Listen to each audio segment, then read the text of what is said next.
peux prier. Elle est là, Yahweh. Elle est là, Yahweh. Oh, elle est là, Yahweh. Elle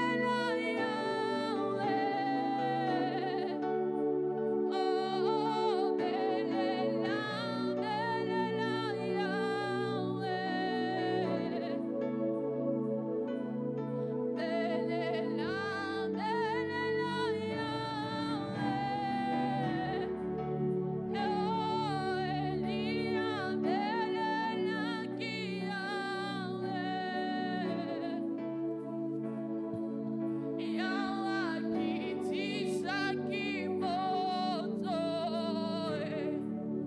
est-ce que ce soir tu peux commencer à élever ta voix, dire à Dieu, je suis là.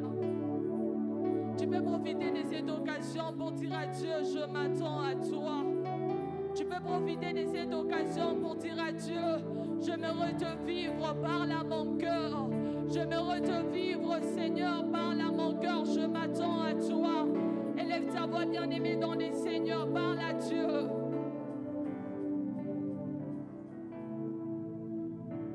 Je ne sais pas pourquoi tu t'es arrêté. Continue de parler à Dieu. Dieu lui parle-moi ce soir. Parle-moi au travers de ta parole. Dis-lui que tu t'attends à lui. Père de grâce, Dieu de toute suffisance, nous sommes là dans ta présence ce soir. Notre prière et le désir de notre cœur est que tu nous visites ce soir. Nous sommes venus avec nos problèmes, mais nous avons foi en toi, parce que tu es celui qui a la solution à nos problèmes. Voilà pourquoi moi et mes bien-aimés, nous sommes en train de t'acclamer. Je disais, voilà pourquoi nous sommes en train de t'acclamer. Est-ce que tu peux très bien acclamer le Seigneur? Acclame très bien le Seigneur, acclame bien le Seigneur. Acclame bien le Seigneur. Ce n'est pas une faveur que tu es en train de lui faire. Acclame-le très bien. Alléluia. Avant de te rasseoir, tu vas saluer ton voisin. Dis-lui bienvenue dans la présence de Dieu.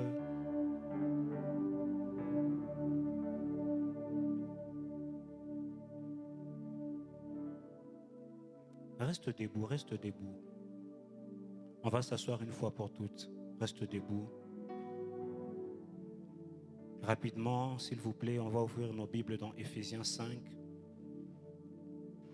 Éphésiens 5. Les habitués aux messes de mariage vont dire qu'on va parler de mariage ce soir. Curieusement, j'arrive au verset 25. Plus on va avancer, plus tu vas comprendre. Éphésiens 5, le verset 25 à 27. J'ai lu dans le nom du Seigneur.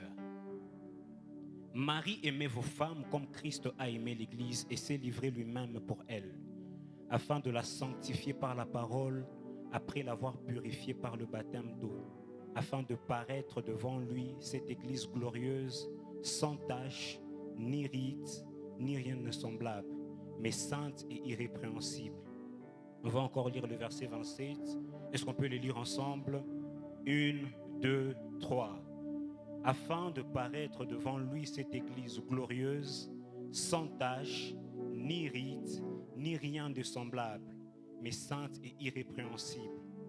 Tu peux reprendre ta place alors que tu acclames pour la parole. Avant d'aller plus loin, observez.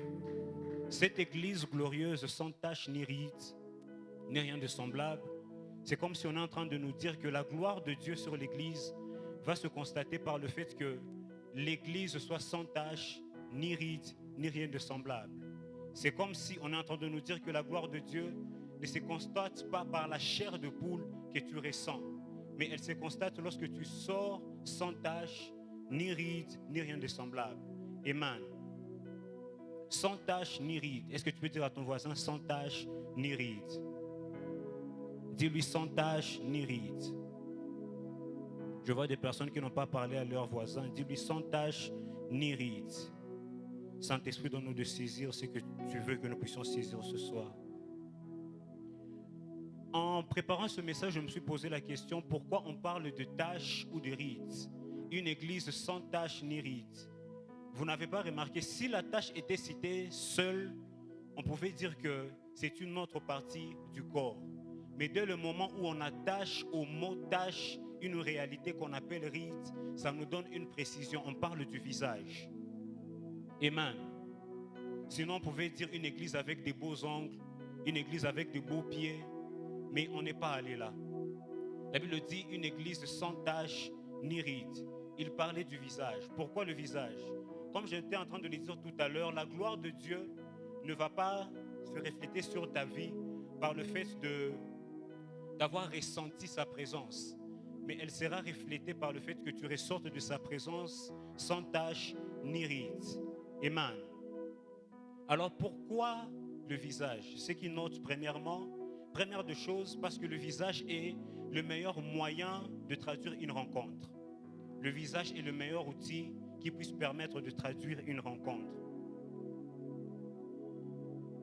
Si je veux prouver que j'étais à l'église Terre Sainte un vendredi 20 mars 2026, je ne vais pas poster ma main sur Facebook. Je vais poster mon visage. Amen. Si je veux prouver que j'ai rencontré quelqu'un, c'est par mon visage qu'on saura que je l'ai rencontré. Raison pour laquelle lorsque Moïse descend de la montagne, on dit que son visage rayonnait. On n'a pas dit que ses mains ou ses pieds rayonnaient, on dit son visage. Exode 34, le verset 29 pour ceux qui écrivent. Et en descendant de la montagne, comme je le disais, ses pieds ne brillaient pas. Sinon, on l'aurait dit. Mais la Bible dit, il ne savait pas que son visage rayonnait parce qu'il avait parlé avec Dieu. Puisque j'ai parlé avec Dieu, ça se verra sur mon visage. Amen. Est-ce que tu peux être vivant ce soir? Les choses qui concernent le visage concernent la rencontre que tu as eue. Amen. Voilà pourquoi dans ce texte, on ne se concentre pas sur autre chose, mais on se concentre sur le visage. Amen. Amen. On saura que tu as rencontré l'Éternel par, par l'apparence de ton visage. Donc, montre-moi à quoi tu ressembles, je te dirai avec qui tu as parlé. Même de manière naturelle, lorsqu'on pouvait quitter de nos maisons et qu'on partait à l'école, même après t'être lavé, il y a toujours un petit truc là au bout de l'œil qu'on pouvait parfois oublier d'enlever. Mais et que quand tu es en cours de route, il y a quelqu'un, une parenté qui s'approche de toi et qui te dit viens. Il l'enlève. Pourquoi? Parce que vous êtes proche. Mais tu peux partir, tu peux sortir de la maison, arriver jusqu'à l'école. Personne ne va l'enlever parce que personne n'est proche de toi. Amen. Je disais que le visage, première de choses, ça traduit une rencontre. Deuxième de choses, ça traduit une proximité. Voilà pourquoi c'est pour avoir parlé avec Dieu que Moïse a eu un visage qui rayonnait. Dans ce texte, Dieu met en lumière ce visage. Pourquoi? Ça veut dire aussi que les choses que je vais révéler ultérieurement vont montrer que quelqu'un a rencontré Dieu. On parle de visage ici, mais quand on va avancer, on comprendra exactement qu'est-ce qu'on voulait nous dire. Amen. En matière de spiritualité, il y a toujours deux pôles. Il y a toujours deux parties. Il n'y a pas de juste milieu. Soit tu es du côté de Dieu, soit tu es du côté du diable. Si tu ne t'es pas approché de Dieu, c'est que tu t'es approché du diable. Quelqu'un est avec moi ce soir. Le visage peut exprimer une expérience vécue, une fréquentation, une intimité, une proximité. Amen. Il dit, lorsque nous tournons vers lui le regard, le visage ne se couvre point de honte. Je ne sais pas si ça vous rappelle une histoire. Dans la Bible, Dieu met Adam dans les jardins d'Éden. Mais Adam se tourne vers les serpents et il se cache. Son visage s'est couvert de honte. Pourquoi? Parce qu'au lieu de tourner son regard vers la personne qu'il a placée là, il a décidé de tourner le regard vers quelqu'un d'autre. Amen. Il est impossible d'entrer dans la présence de Dieu, de passer des heures dans la présence de Dieu et d'accepter de sortir tel qu'on est entré. Amen. Il est fort possible, il est fort probable que même pendant qu'on est en train d'adorer, pendant qu'on est en train de prêcher, même sans qu'on ne te touche, que tu puisses connaître une visitation. Amen. Est-ce que quelqu'un me comprend ce soir? Ça se verra à ton visage, ça se verra à ton apparence. Si tu as rencontré Dieu, ça se verra sur toi. Amen. J'aimerais te dire ce soir, ne reste pas dans les sensations. Jésus est en train de travailler sur son épouse afin que ces jours-là, il puisse paraître cette église qui est sans rides, ni taches, ni rien de semblable, mais une église sainte et irrépréhensible. Je le disais, ne reste pas dans les sensationnels. Cherche quelque chose qui va se remarquer sur ton visage. Amen. Et je vais le dire en passant, il est important que l'on cesse d'être émotionnel dans la présence de Dieu. Amen. Ce que nous faisons dans la présence de Dieu est spirituel. Ce que nous faisons dans la présence de Dieu, nous le faisons en esprit. Il est alors impossible de chercher les choses que nous avons reçues en esprit, de les chercher dans le physique. Amen. Pour ceux qui utilisent Android, quand je t'envoie un fichier par Bluetooth, tu n'iras pas chercher le fichier Bluetooth dans téléchargement. Tu iras le chercher dans Bluetooth. De la même façon, ce que nous recevons par l'esprit, nous devons les chercher aussi par l'esprit. Amen. Donc, c'est-à-dire qu'au-delà de chercher à comprendre par une perception physique, nous devons chercher à comprendre par une perception spirituelle. C'est en esprit que nous recevons les choses de l'esprit. Amen. Tu ne peux pas vouloir exprimer par une perception physique ce que tu as reçu dans le spirituel. Amen. Tu ne peux pas chercher à ressentir physiquement ce que tu as reçu spirituellement. Cherche d'abord à être dans la révélation spirituelle. On est en train de passer des moments merveilleux dans la présence de Dieu, mais quelle est la pensée que le Saint-Esprit met dans ton cœur par rapport à cela? Ne soyons pas sensationnels. Ça me rappelle une fois, je suis dans un culte et le pasteur, avant de faire un service, il regarde le pianiste, il lui dit: frère Shadrach, joue d'abord la mélodie là de Touli, Touli, Touli. Les gens restent en train de le regarder. Touli, Touli, c'est quoi? C'est maintenant un frère de la chorale qui part dire au frère Shadrach, le pasteur dit tout l'honneur. Parce que pour le pasteur, si on ne joue pas Touli, Touli, il ne va pas faire le service. J'aimerais dire à nos bien-aimés qui sont dans la foule, ne faites pas des adorateurs, ne faites pas des modérateurs, des DJ. Amen. Parfois nous venons dans la présence de Dieu, nous sommes conduits par l'esprit. Mais tu verras quelqu'un qui te dira: frère Joseph, chante telle chanson. Je vais chanter ce que le Saint-Esprit m'aura inspiré. Amen. Amen. Alors je disais, les choses qui concernent la face sont des choses qui concernent l'intimité. Ça veut dire que lorsqu'on est en train de regarder ces passages, regardons ce passage en essayant de comprendre qu'il y a un travail que Dieu est en train de faire dans l'intimité, dans le but d'obtenir un résultat. Parce que scatologiquement, ici nous sommes aux noces de l'agneau. Ça veut dire qu'à ce moment-là, il y aura un résultat que Dieu aura voulu obtenir, mais qui passera par un travail, par un processus qu'il aura fait pendant tout ce temps. Est-ce qu'on est ensemble? Quand tu regardes ce passage, ne pense pas seulement au mariage, pense aussi à l'intimité. D'ailleurs, on est en train de traduire ici la toute première fois que l'on parle de Jésus avec son rapport avec l'Église. C'est l'intimité. Amen. Regardez un peu, lorsqu'on parle du tabernacle, il y avait 3 pièces. Il y avait le parvis, les lieux saints et les lieux très saints. Et chaque lieu avait une lumière précise pour ces lieux. Quand on parle du parvis, il y avait la lumière du soleil.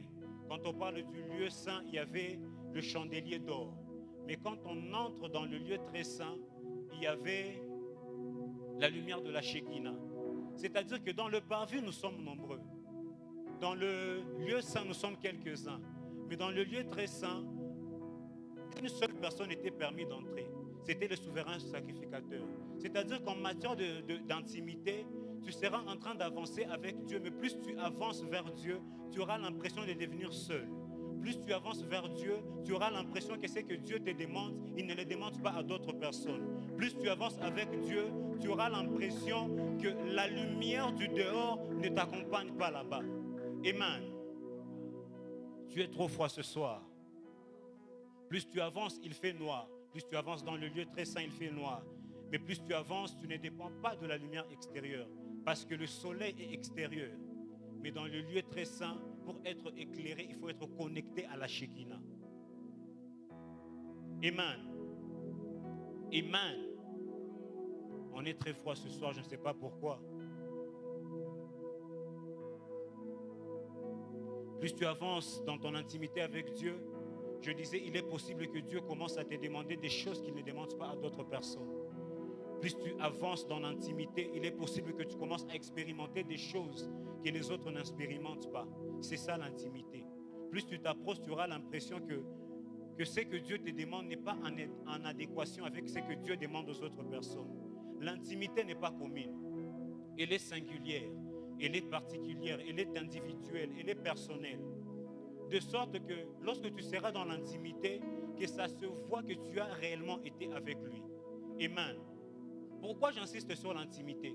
Parce qu'il est possible que plusieurs personnes aient eu une certaine révélation de Dieu, mais seuls ceux qui sont allés en intimité avec lui, seuls ceux-là pourront le voir. Amen. Sans tache ni ride. Apocalypse est en train de le dire, tout œil le verra. Apocalypse 1:7, tout œil le verra. Ça ne veut pas dire que tout celui qui le verra montera au ciel. Mais tout œil le verra. Mais seule la personne qui était en relation avec lui, en intimité avec lui, pourra monter avec lui au ciel. Amen. Tu es à l'église, on te prêche. Tu as vu, tu as entendu. Mais si tu n'es pas entré en contact avec ce qu'on te dit, avec ce qu'on t'a enseigné, tu ne peux pas aller avec lui. Amen. Parce que c'est une question d'intimité. Amen. Et j'aimerais interpeller une personne ce soir. Il n'est pas question de combien tu as servi. Il n'est pas question de combien tu as chanté. Amen. Du reste, la toute première fois que le mot adoration a été énuméré dans la Bible, il ne s'agissait pas de chanter. Il s'agissait d'offrir. Amen. La loi de la première mention stipule que quand on a parlé d'une chose X, Y, réalité, que lorsqu'on parlera de cette chose prochainement, que l'on commence d'abord par la chose. La première fois que le mot adoration a été cité, nous sommes dans Genèse 22. Alors que Abraham est en train de monter à la montagne, il est en train de partir offrir. Il dit à ses serviteurs, restez ici. Moi et le jeune homme, nous allons monter pour adorer. C'est déjà l'intimité. Parce qu'il se rend compte que plus je suis en train d'avancer, plus je ne peux plus avancer avec tout le monde. Je dois me séparer de ce qui m'empêche d'avancer. Je dois monter seul. Amen. L'intimité se vit seul. Et regardez, il dit, moi et l'enfant, nous irons adorer. Il arrive là-bas, il n'a pas chanté.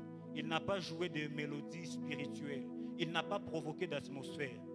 Il a offert. Si la première fois qu'on a parlé d'adorer, on a offert, c'est-à-dire qu'adorer n'a rien à voir, premièrement, avec le fait de chanter. Je l'avais dit ici lorsque je parlais du lieu du culte. Adorer, c'est dire à Dieu ce qu'il est, selon certaines personnes. Adorer, c'est dire à Dieu ce que l'on sait de lui, selon d'autres personnes. Mais ici, la première mention, on dit qu'adorer, c'est offrir. Amen.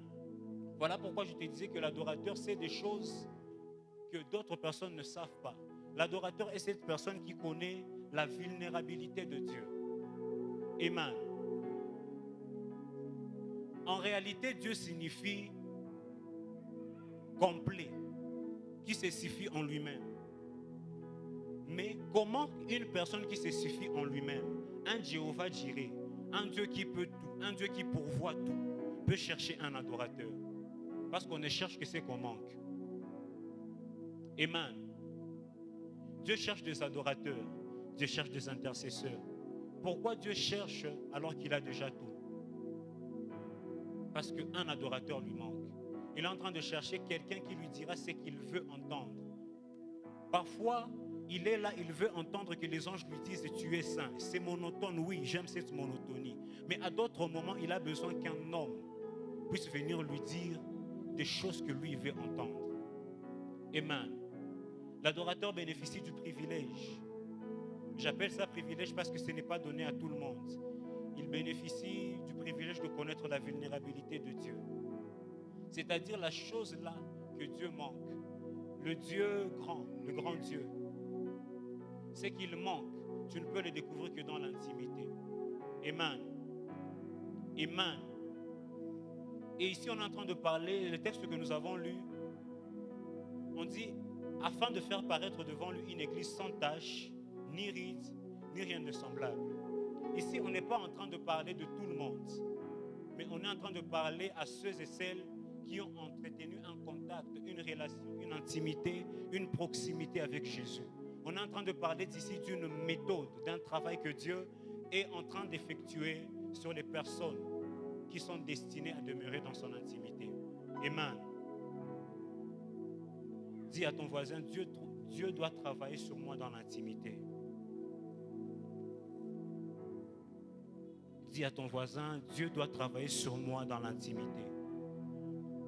On est en train de parler ici de comment passer 2 heures dans la présence de Dieu et qu'au sortir de ce lieu, on ne sorte pas de la même façon. Je vais essayer d'aller un peu vite. Il est possible d'évoquer autre chose. Pourquoi seulement le visage?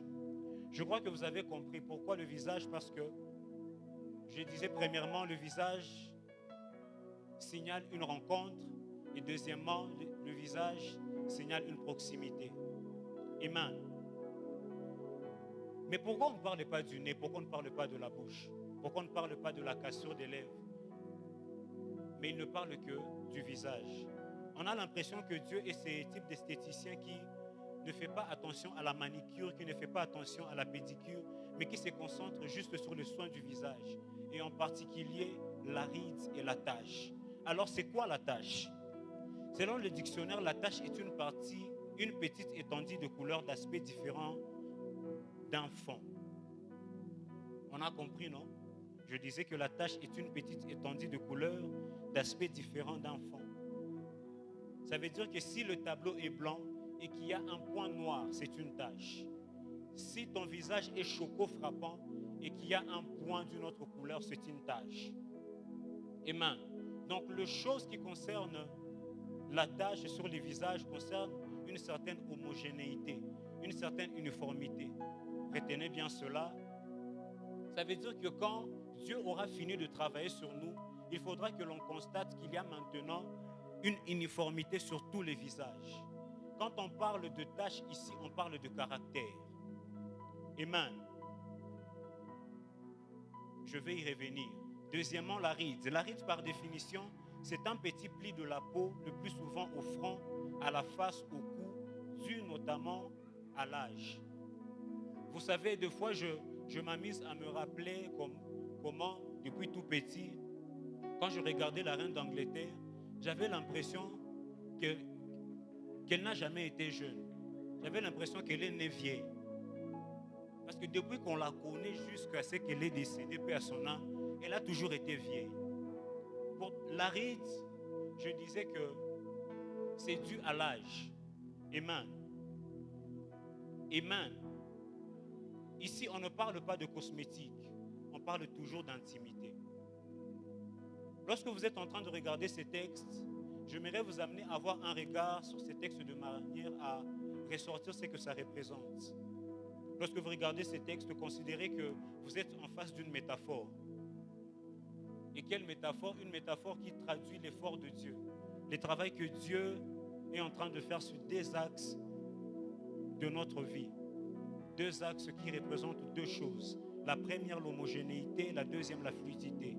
Ça veut dire que regardez ces textes comme quelqu'un qui essaie de comprendre que Dieu essaie de faire une chose qu'il essaie d'obtenir. Il essaie d'obtenir un résultat. C'est comme un tableau. On dit, afin d'obtenir une église sans ride ni tache, mais sainte et irrépréhensible. Donc on nous donne 2 plans. Le premier plan sans ride ni tache, c'est le premier état où on te trouve. Le résultat, c'est sainte et irrépréhensible. Amen. Amen. Je disais que la tache et la ride, ce ne sont que des métaphores. On dit que la tache, c'est tout point qui n'est pas conforme à la couleur initiale. Là où il y a un problème d'homogénéité, il y a un problème de caractère. Pour l'esthéticien, il faut que la couleur qui est peut-être sur la main soit la même couleur qui soit sur le visage. Pour l'esthéticien, il faut que la couleur qui est sur le front soit la même couleur qui soit sur les joues. Amen. Mais on constate que la couleur ou le caractère qui est dans la société n'est pas ce même caractère qui est à l'église. Quand Dieu est en train de travailler sur la tâche, il essaie au fait de te rendre homogène. Que la même personne que l'on voit dehors, ce soit la même personne que l'on voit à l'église. Ne vous étonnez pas, il est possible que tu puisses voir un frère à l'église chanter la gloire des saints. Mais quand Dieu reviendra, quand Jésus reviendra, qu'il ne soit pas concerné par l'enlèvement. Pourquoi? Un problème de caractère. Amen. Lorsque Dieu commence à travailler sur la tâche, c'est-à-dire que Dieu commence à travailler sur ton caractère. L'église que Jésus va répandre, ce n'est pas une église des hypocrites. Ce n'est pas une église des personnes qui ont un pied dehors et un pied dedans. Amen. Il est fort possible que tu voies quelqu'un qui est fort sur la chair, mais là dehors, il est faible. Est-ce que si on te pose la question, le même caractère que tu as ici à l'église, c'est le même caractère que tu as dehors, tu répondras oui ou tu répondras non? Amen. Mais il est possible que de la même façon que pour une tâche, on puisse le cacher par le maquillage, de cette même façon pour les caractères, il est aussi possible que l'on puisse cacher ce caractère par quelque chose. C'est toujours de l'hypocrisie. Tu veux paraître ce que tu n'es pas. Amen. Il est possible de cacher une tâche par le maquillage. Il est possible de cacher une mauvaise chose par une autre chose qui semble bonne, mais pourtant qui est mauvaise. Certaines personnes, pour cacher un mauvais caractère, mettent de la poudre de l'hypocrisie. Mais ce jour-là, si tu veux paraître devant Christ sans tache ni ride, il faut que ton caractère soit homogène. Ce soir, je ne suis pas venu te donner, je ne suis pas venu te révolter. Je suis venu te ramener à la raison. Que tu puisses être un chrétien, non seulement un chrétien affermi, mais un chrétien qui a du caractère. Amen. Il faut que tu sois la même personne en privé et cette même personne en public. J'ai suivi un homme de Dieu récemment qui disait, si tu vois quelqu'un qui commence à faire des choses qu'il interdisait avant, c'est qu'il a perdu le caractère. Parce que le caractère, c'est la faculté de rester constant dans ses convictions, constant dans ses disciplines, conscient dans les choses dans lesquelles on croit. Si aujourd'hui tu me dis que le Saint-Esprit t'a convaincu que tu ne peux pas suivre des musiques mondaines, tu ne peux pas venir me dire demain que ce n'est pas écrit dans la Bible. Amen. Je peux ouvrir une parenthèse ici. Dans les choses qui concernent le péché, depuis l'avènement, depuis la nouvelle alliance, ne regardez pas seulement à la Bible. La Bible déclare que le Saint-Esprit est celui qui convainc de la justice, du péché et du jugement. C'est-à-dire que si tu as besoin de lire dans la Bible pour savoir que telle chose est un péché ou pas, c'est-à-dire que tu as une panne du Saint-Esprit. Tous les péchés ne sont pas écrits dans la Bible. Pourtant, il y a des péchés que l'on ne fait pas parce que le Saint-Esprit t'a convaincu. Une chose peut être péché pour toi, mais n'est pas péché pour une autre personne. Amen. Il est impossible que tu puisses être en contact avec le verbe divin et ne pas être convaincu. Si le Saint-Esprit se décide de te parler sur un péché, il va te convaincre. Alors ne reste pas sensationnel comme je le disais. Ne sois pas là en train de te dire, si telle personne a fait telle chose, je peux aussi le faire. Au temps où nous sommes, on ne fait plus les choses parce que telle personne l'a fait. Parce qu'en matière d'intimité, tu ne vas pas avec cette personne. Tu vas faire telle chose parce que telle personne l'a fait, mais le jour de l'enlèvement, on te mettra au dehors. Et ce n'est pas cette personne qui viendra parler pour toi. Amen. De la même manière que la tâche est conjoncturelle, la tâche peut apparaître de manière inopinée. C'est-à-dire que je peux avoir un bouton de graisse et que je le perce avant qu'il ne soit à maturité et que ça devienne une tâche. De cette même manière, Dieu peut permettre que tu passes par certaines situations. Dieu peut te faire passer par certains tests lorsqu'il veut travailler ton caractère dans le but de révéler ou de te relever d'une situation. Amen. Dieu peut permettre que COVID-19 puisse arriver pour que tu vois que tu as aussi un problème de caractère. Pendant qu'il y avait COVID-19, beaucoup de personnes se disaient, bon, on ne part pas à l'église, donc on peut aussi rester seulement, on ne va pas prier. Donc c'est parce qu'on part à l'église qu'on prie ou comment. Ce n'est pas le fait de partir à l'église qui doit faire que tu puisses prier. Dieu permettra que certaines choses puissent arriver pour te mettre en doute, pour que tu vois qu'il y a un problème de caractère. Amen. Dans cette période où tu es dans un environnement où il n'y a pas de chrétiens et que tu te dis, bon, il n'y a pas de chrétiens autour de moi, moi aussi je peux faire semblant de ne pas être chrétien. C'est un problème. Je disais, Dieu passe par ces situations pour travailler ton caractère. Ézéchiel, Dieu lui a fait voir des visions où le peuple d'Israël est en train de se compromettre. Il dit, regarde ces anciens d'Israël dans leur chambre. Ils ont des idoles, mais ils pensent que je ne vois pas. Est-ce que je peux dire quelque chose à quelqu'un? La Bible dit, celui qui est dans le secret, il te voit, il te le rendra. On dit, mais quand tu pries, va dans ta chambre, ferme ta porte, celui qui est dans le secret, il te verra. C'est-à-dire que Dieu ne te voit pas seulement quand tu pries, il te voit aussi quand tu pêches. Amen. On a tellement chosifié Dieu qu'on pense que Dieu nous voit seulement quand on prie. Et il ne te voit pas quand tu pêches. C'est pourquoi il est possible et il est normal pour certaines personnes que tu aies péché en secret et que tu te présentes en public sans te repentir, que tu viennes monter à la chair et que tu chantes. Parce que tu t'es dit, Dieu ne m'a pas vu. S'il t'a vu quand tu pries, pourquoi ne va pas te voir quand tu pêches? Amen. Il faut que Dieu enlève la tâche. L'église que Jésus va prendre, c'est le genre d'église pour laquelle Dieu pouvait dire, as-tu vu mon serviteur Job, un homme intègre? Dieu parlait à Satan, Dieu parle à Satan, Job 1,8. Il dit à Satan, as-tu vu mon serviteur Job? Il est intègre dans toutes ses voies.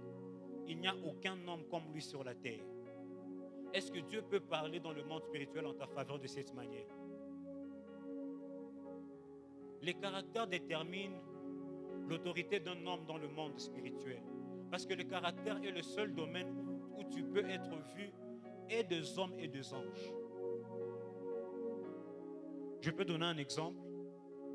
Quand on te donne une prophétie ici à l'église, ou bien que tu as ton passeport peut-être à la maison, tu as eu ton visa par exemple, pour aller poursuivre tes études peut-être au Canada, tu t'es dit, je ne veux pas venir témoigner pour que les sorciers ne puissent pas voir. Donc tu considères que les sorciers vont te voir à l'église. Maintenant là, à la maison, les sorciers ne te voient pas. Tu as peur de venir témoigner parce que tu t'es dit, si je dis que Dieu a fait telle chose, les démons sauront. Non, les démons ne savent pas quand tu es à la maison. Amen. En d'autres termes, ça veut dire que dans notre croyance, nous sommes conscients que dans le monde spirituel aussi, nous sommes vus. De la même façon qu'à l'église, tu peux être vu, dans la société aussi, tu es vu. Amen. Lorsque Dieu te regarde, je vais dire quelque chose. Pourquoi Dieu va aimer l'adoration des anges alors qu'il a les hommes? Vous n'avez jamais réfléchi à cela. Pourquoi Dieu va aimer l'adoration des anges alors qu'il a des hommes? L'adoration des anges part d'un point d'observation. Si vous lisez Ésaïe, il dit, les anges disent saint. Les 4 êtres vivants disent saint. Ça veut dire qu'après avoir contemplé, ils constatent qu'il est saint et ils disent qu'il est saint. L'adoration des anges part d'un point d'observation. Pour avoir vu, ils disent. Mais l'adoration de l'homme est un miroir. Amen. Voilà pourquoi Jésus-Christ venant sur terre, on dit qu'il était l'image visible du Dieu invisible. Quand Dieu regarde à Jésus, il se renvoie lui-même son image. C'est-à-dire que les anges, ils regardent Dieu, ils disent qu'il est saint. Après avoir vu, ils disent qu'il est saint. Mais quand Dieu nous regarde, ça doit être un miroir. Donc quand la Bible dit, contemplons comme dans un miroir la splendeur de Dieu, nous sommes métamorphosés en la même image. Donc nous devenons comme lui. C'est-à-dire que quand nous l'adorons, au-delà de contempler, nous devenons comme lui. Mais quand Dieu te regarde, est-ce que ton caractère le reflète? Quand il regarde à ta vie, est-ce que ta vie reflète son image? Si on pouvait regarder à comment tu traites les gens, est-ce que ça ressemble vraiment au caractère de Jésus? Si on pouvait regarder à ton manque de pardon, à ton hypocrisie, est-ce que ça peut refléter l'image de Jésus? Voilà pourquoi Dieu peut créer certaines situations pour travailler sur ton caractère. Je parlais de la tache, alors parlant de la ride. La ride, on a dit que la ride, c'est un pli de la peau. Ça veut dire qu'il y a comme une forme qui est censée être dégagée sur la peau, mais qui est plissée. Amen. Donc la ride empêche que la peau soit lisse. Si pour la tache, c'est une homogénéité, pour la ride, c'est une fluidité. Si la tache représentait le caractère, la ride représente l'obéissance. Amen. La ride représente le domaine de ta vie dans lequel Dieu travaille pour obtenir de toi ou produire de toi l'obéissance. Amen. Psaume 133 est en train de dire une bénédiction pour les frères d'être ensemble, car c'est là que Dieu répand la bénédiction, la vie éternelle. C'est comme l'huile répandue sur la tête d'Aaron qui descend sur sa barbe et qui descend jusqu'au bord de ses vêtements, qui se répand sur le bord de ce vêtement. Qu'est-ce que cela suppose? Cela suppose que la position d'Aaron par rapport à la réception de l'huile détermine la continuité de la coulée de cette huile. Amen. Ça veut dire que si Aaron se décide de se coucher, l'huile ne va pas atteindre le bord de ses vêtements. Si Aaron décide peut-être de s'accroupir, l'huile ne va pas atteindre le bord de ses vêtements.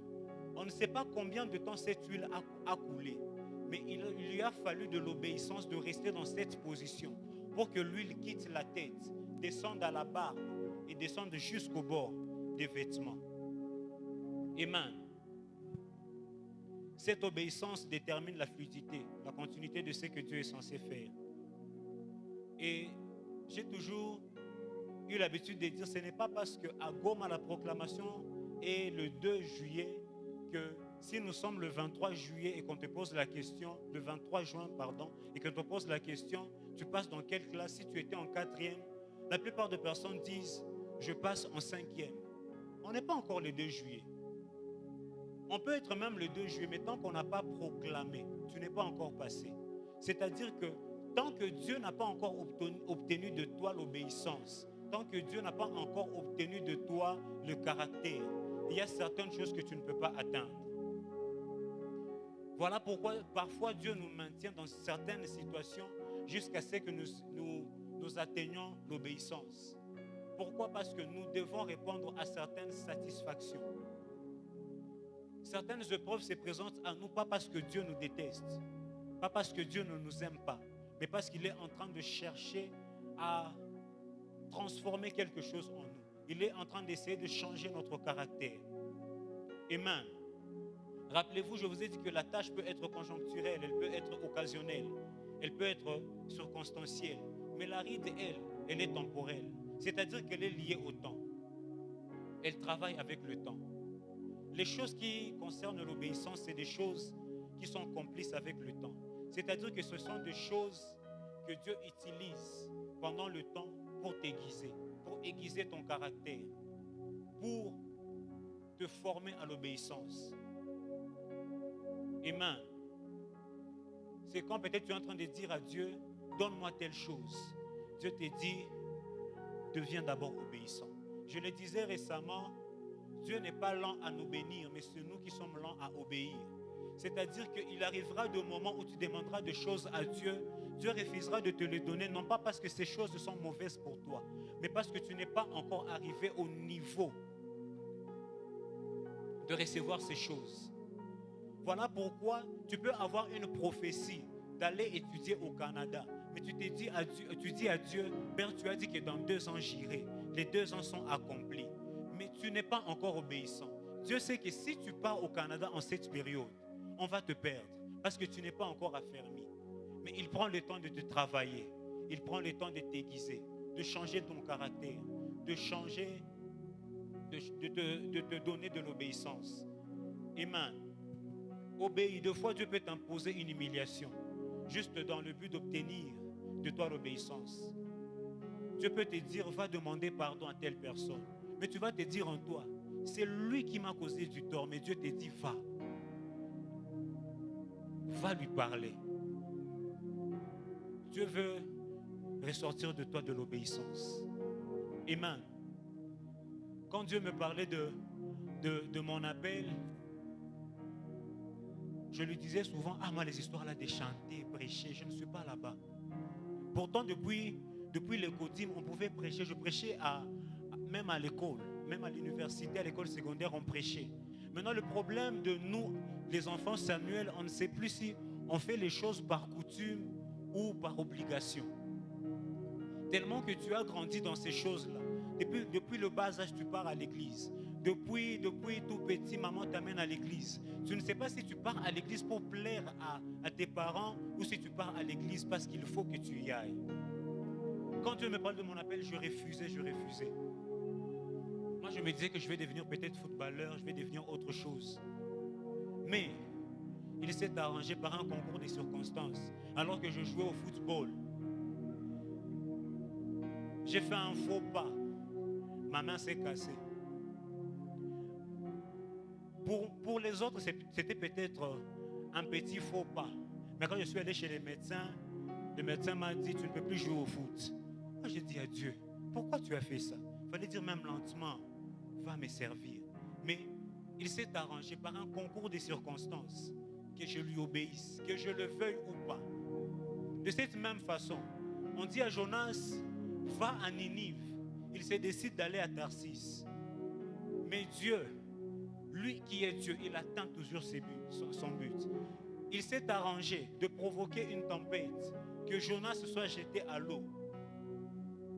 Au final, il s'est retrouvé à Ninive. Dieu cherche de nous l'obéissance.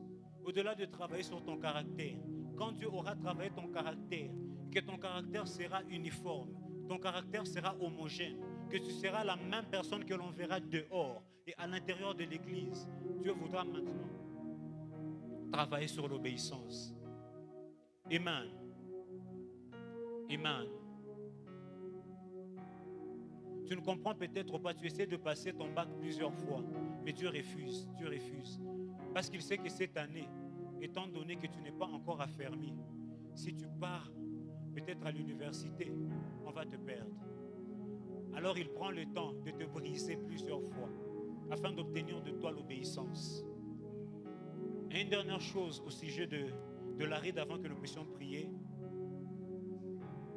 c'est que la seule chose qui peut te débarrasser de la ride, parce que vous savez, aujourd'hui, il y a de lotion, il y a des lasers, il y a de la chirurgie, mais avec le temps, tout cela revient. Donc, la seule chose qui peut te débarrasser de la ride, c'est mourir. C'est la mort. Ça veut dire que le temps, aussi têtu qu'il puisse être, pour que la ride puisse disparaître, il te faut mourir. Dans les choses qui concernent l'obéissance, il est possible que Dieu t'amène jusqu'au dépouillement. Tu diras à Dieu, pas ça, mais Dieu te dira, oui, ça. Tu peux te retrouver, tu es en train de prier pour telle situation. Tu pries peut-être pour les diplômes, tu pries peut-être pour une personne malade. Tu dis à Dieu, Seigneur, guéris cette personne. Mais cette personne meurt. Pour obtenir l'obéissance, Dieu va t'amener jusqu'au dépouillement. Et l'alliance parlera. Amen. Pour obtenir l'obéissance, tu n'as pas d'autre choix que de t'imposer à toi-même la mort. Ce que j'aime, c'est que ce qui t'a fait mourir autrefois deviendra ta légende aujourd'hui. Aujourd'hui, nous parlons d'Abraham parce qu'il a accepté d'offrir son fils. Nous parlons de lui jusqu'aujourd'hui. Ce qui lui a semblé être un dépouillement est devenu la légende de son histoire aujourd'hui. Sans tache, ni ride, ni rien de semblable. Je saurais que tu as rencontré Dieu pendant ces 2 heures. Si au sortir de ces instants, Dieu a travaillé sur ton caractère, Dieu a travaillé sur ton obéissance. Je saurais au sortir de cette soirée de victoire que Dieu a réellement affecté ta vie. Que si le Saint-Esprit a ouvert certains paramètres pour y demeurer. Parce que eschatologiquement, rappelez-vous, nous sommes à cette étape où maintenant lorsqu'il y aura un nouveau ciel, une nouvelle terre, et nous allons demeurer avec Jésus. L'épouse, ce n'est pas pour l'Armageddon. L'épouse, ce n'est pas pour les tribulations. L'épouse, c'est pour l'éternité. Si tu veux demeurer, si tu veux rester là, sans tache, ni ride, tu dois accepter de passer par la clinique du docteur de Jésus. Tu dois accepter qu'il travaille ton caractère. Tu dois accepter qu'il travaille ton obéissance. Le problème, tu te demandes pourquoi tu ne demeures pas. Ce n'est pas une question de volonté, parce qu'avec toute la bonne volonté que nous pouvons avoir, il te sera impossible de demeurer. Ta volonté peut t'amener devant une porte. C'est une étape. Mais le reste, doit se faire de soi. Les caractères, l'obéissance, il faut que Dieu travaille sur ça. Lorsque Dieu te regarde, il faut qu'il se reflète sur toi, qu'il se renvoie sa propre image. Il faut que Dieu, quand il regarde sa vie, qu'il voit que ta vie est tellement obéissante qu'il n'a rien à te reprocher. Tout ce qu'il te demande de faire, tu le fais. Tout ce qu'il te demande de donner, tu donnes. Ça fait mal de fois, c'est embêtant. Parfois, quelqu'un même dit, votre Dieu là, apparemment c'est un Dieu méchant, c'est un Dieu fouettard. Il se fout de ce que ses enfants peuvent ressentir. Non, il veut vous apprendre l'obéissance. Tu ne peux rien gagner avec Dieu si tu n'as rien perdu pour lui. Je disais, tu ne peux rien gagner avec Dieu si tu n'as rien perdu pour lui. L'église que Jésus-Christ viendra chercher, elle n'est pas faite d'hommes et de femmes qui refusent d'être formés. L'église que Jésus va récupérer, c'est une église d'hommes et de femmes qui acceptent ces 2 choses. Ne pas avoir des rites, ne pas avoir des tâches, mais paraître pour lui, devant lui, une église sans tâche, ni rite, mais une église sainte et irrépréhensible. La tâche, la rite, tout cela ne se traite que dans l'intimité. Si tu n'es pas intime à Dieu, ne t'attends pas à ce que la rite disparaisse. Si tu n'es pas intime à Dieu, ne t'attends pas à ce que la tâche puisse disparaître. J'aimerais que déjà ce soir, quelqu'un commence à se situer par rapport à ces messages. Situe ces messages par rapport à ta vie. Et essaie de voir plus ou moins où est-ce que tu te trouves. Et commence déjà à parler au Seigneur. Jusqu'à ce que Dieu t'ait dépouillé. Il y a des choses qu'il ne peut pas obtenir de toi. Tu dis, Seigneur, c'est peut-être le premier homme de ma vie. C'est peut-être lui, l'homme que j'aime. Je le connais depuis longtemps, pas lui. Mais il te dit, lui. Il te dit, lui. Dieu peut peut-être te demander d'arrêter avec les séculiers. Tu lui diras, Dieu, je peux te servir et je peux travailler à la fois. Je suis assez intelligent pour ça. Mais Dieu te dit, laisse. Lorsque Dieu veut obtenir de toi l'obéissance, il te fera passer par certaines circonstances qui te paraîtront peut-être trop absurdes, trop dures. Mais il essaie de trouver de toi l'obéissance. J'aimerais que tu te lèves déjà ce soir et que tu essaies de te situer par rapport à ce message. N'attends pas que Dieu t'arrache pour que tu puisses lui donner.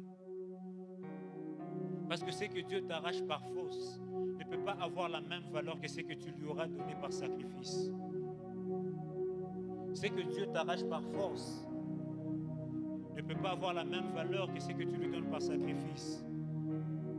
Lorsqu'une œuvre d'art est donnée aux enchères, elle n'a pas la même valeur que lorsque le propriétaire lui-même la vend. Il est possible que ce que tu as acheté à 100 000 $, on puisse le vendre à 50 $. Parce que ce que tu n'as pas donné par obéissance, tu le perdras.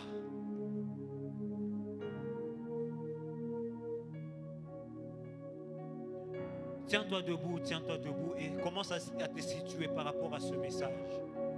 Regarde ton caractère. Regarde les circonstances par lesquelles Dieu te fait passer pour obtenir de toi l'obéissance, pour obtenir de toi le caractère. Est-ce que quelqu'un peut commencer à parler à Dieu? Si tu veux demeurer, alors il te faudra que tu sois sans tache ni ride. Ce texte n'est pas une métaphore. En vrai, elle ne concerne pas que le mariage dans sa manière d'être vécu sur la terre. Elle concerne un travail que Dieu veut faire en toi. Dans l'intimité, Si nous sommes réellement dans l'intimité, est-ce que Dieu peut produire ces choses au-dedans de toi? Si nous sommes réellement dans l'intimité, est-ce que Dieu peut te parler de cette addiction avec laquelle tu dois rompre? Si nous sommes vraiment dans l'intimité maintenant, est-ce que Dieu peut te parler de cette chose que tu dois abandonner? Si nous sommes vraiment dans l'intimité, est-ce que Dieu peut commencer à briller cet orgueil qui est en train de naître en toi? Si nous sommes vraiment dans l'intimité. J'attends quelqu'un dire, je n'ai pas d'idole. Oui, tu as une idole. Tout ce qui occupe ton attention et qui détourne ton adoration de Dieu devient ton idole.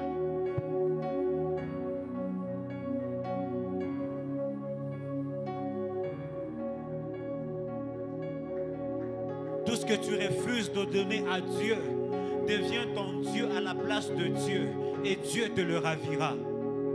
Regarde cette chose que Dieu te demande, mais que tu refuses de lui donner ce soir.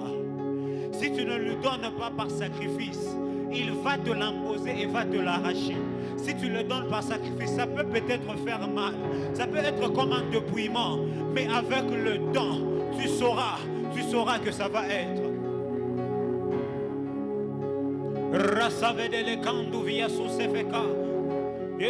À peine tu as une relation qui commence à marcher, tu n'as plus le temps de prier. À peine tu as un travail qui paye bien, on ne te reconnaît plus. À peine tu commences à performer dans les études, tu n'as plus le temps pour Dieu. Tu es devenu froid. Pire même, tu es devenu tiède. Un moment tu es là, un moment tu n'es pas là. Mais rappelle-toi, quand tu es tiède, tu seras vomi. Quand tu es tiède, tu seras vomi. La Bible déclare, tout arbre qui ne porte pas de fruits sera coupé et jeté au feu.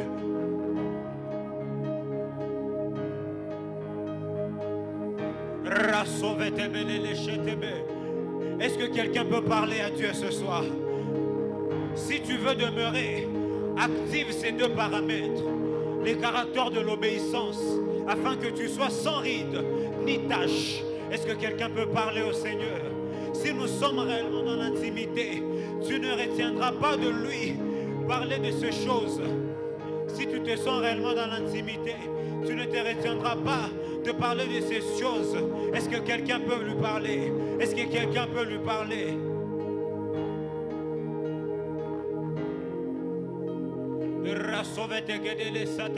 C'est aussi l'adorer. Parce que rappelle-toi, on dit qu'adorer, c'est faire ce qu'une divinité nous demande. C'est faire ce qu'une divinité nous demande.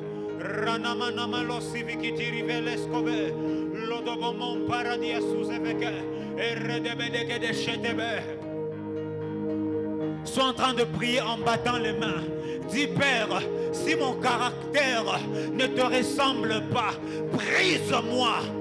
Si tu n'as pas encore obtenu d'obéissance de moi, brise-moi. J'accepte, Père, cette salle d'attente. Je le disais récemment, si Dieu te fait rester dans la salle d'attente, c'est parce qu'il est en train de préparer un bureau pour toi. Si Dieu te fait rester dans la salle d'attente, c'est parce qu'il prépare un bureau pour toi. Si Dieu te fait passer peut-être par une route secondaire, c'est peut-être parce que la route principale est pleine d'embouteillages.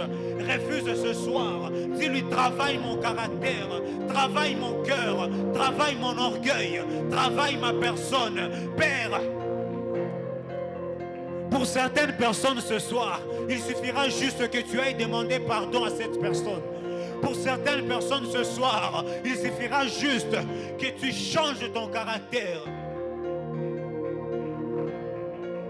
Rasavetele ketola varadiasa, iteli teluso sove, ramano sove keteli de lo sava, riso vetere de pelle kete, los de benechetepe, la sousepe. Le pasteur nous a parlé récemment ici de l'esprit de soupçon. Tu as tellement l'esprit de soupçon que tu commences à le confondre avec un esprit de discernement. Tu n'aimes plus une personne parce que tu as l'impression, tu soupçonnes que cette personne est comme ça, cette personne est orgueilleuse. Que Dieu change ton cœur ce soir. Décide-toi d'être à l'image et à la ressemblance de Dieu ce soir. Ramani midou sakipe, abros kave do chavite, mineros katili sosipe, amano savivi de hika, lo prenos kovedeba kadara de bashantiba kadaba, rasuvere de bakushatara de ba, rasusa erreno no moscute pledeba, waprisco para de deba, e le conda belesize, wafambale, riscu vetebedega, wafoveke, liso sopa, remenemenemenebelete. Dis-lui, travaille mon caractère. Je veux être cette épouse sans rides, sans taches, ni rien de semblable. Je veux être cette épouse sainte et irrépréhensible. Je veux être cette épouse sans défaut. Je veux être cette personne qui, comme Job, tu diras au diable, as-tu vu mon serviteur? Il est intègre dans ses voies. Il est juste dans ses voies.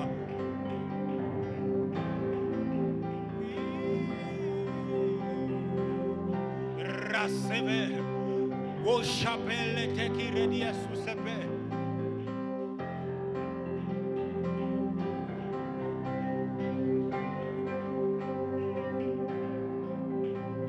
Dis-lui de changer ton comportement, de changer ton caractère, de te toucher, de te changer. Dis-lui que tu refuses de sortir de ces lieux. Nous sommes à la soirée de victoire. C'est aussi une victoire d'être changé, de te transformer. C'est aussi une victoire d'être changé, de te transformer en la même image, d'être métamorphosé. Et Chaberedebe, lo souvetelizeti, wabela usaperi debe, olinda usavida uchape, ramanda bela sosepe. Igelende bele souzape, rabadela veskusefe, ivarano chetebe.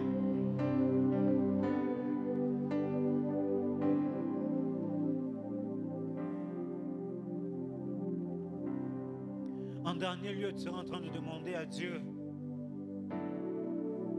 qu'au-delà de te briser, qu'au-delà de travailler sur toi, qu'il te donne la patience, qu'il te donne de patienter, qu'il te donne d'endurer cette épreuve. L'épreuve par laquelle tu passes n'est point à la mort. Elle ne te tuera pas. Elle peut peut-être te dépouiller, mais elle ne va pas te tuer. Dis-lui, donne-moi cette capacité de ne pas fuir, de ne pas fuir, de ne pas fuir ton bâton. Élève ta voix et sois en train de parler à Dieu. Dis-lui, donne-moi cette capacité d'attendre que tu me formes. Donne-moi cette capacité de patienter que tu me changes. Donne-moi cette capacité.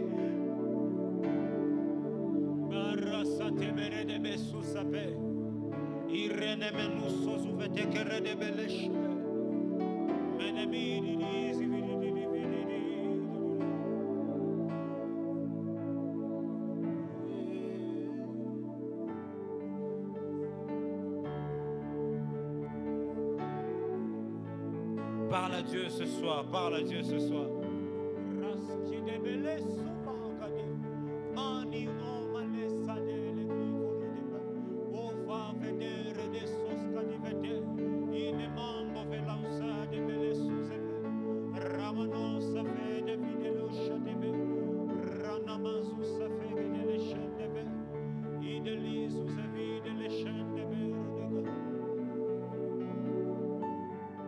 Dieu Tout-Puissant, nous sommes dans ta présence ce soir. Notre prière, Père, est que tu travailles notre caractère en vue d'obtenir de nous l'obéissance. Fais de nous, Père, de reproduction des duplicata conformes à l'original, conformes à toi. Change-nous, change notre façon de voir les choses, change notre perception de choses. Donne-nous de ne pas être dans les sensationnels dans ta présence. Donne-nous d'être Père, captifs et d'être sensibles, Père, à ce que tu mets dans nos cœurs. Donne-nous de ne pas fuir ce que tu es en train de faire. Donne-nous de ne pas fuir le travail que tu es en train d'abattre dans nos cœurs. Donne-nous de ne pas, éternel Dieu, fuir ou de ne pas éviter le changement que tu es en train de nous imposer. Dans le nom puissant de Jésus. Amen.